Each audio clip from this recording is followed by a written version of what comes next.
محمد بن طلحہ نے بیان کیا، ان سے زبید نے، ان سے شعبی نے، ان سے برا بن عازب رضی اللہ عنہ نے، انہوں نے کہا کہ نبی کریم صلی اللہ علیہ وسلم عید الاضحیٰ کے دن بقیع کی طرف تشریف لے گئے اور 2 رکعت عید کی نماز پڑھائیں، پھر ہماری طرف چہرہ مبارک کر کے فرمایا کہ سب سے مقدم عبادت ہمارے اس دن کی یہ ہے کہ ہم پہلے نماز پڑھیں، پھر نماز اور خطبے سے لوٹ کر قربانی کریں، اس لیے جس نے اس طرح کیا اس نے ہماری سنت کے مطابق کیا،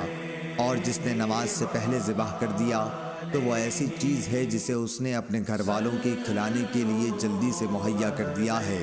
اور اس کا قربانی سے کوئی تعلق نہیں۔ اس پر ایک شخص نے کھڑے ہو کر عرض کیا کہ یا رسول اللہ، میں نے تو پہلے ہی ذبح کر دیا، لیکن میرے پاس 1 سال کی پٹھیا ہے اور وہ دوندی بکری سے زیادہ بہتر ہے۔ آپ صلی اللہ علیہ وسلم نے فرمایا کہ خیر، تم اسی کو ذبح کر لو، لیکن تمہارے بعد کسی کی طرف سے ایسی پٹھیا جائز نہ ہوگی۔ صحیح بخاری، حدیث نمبر 976۔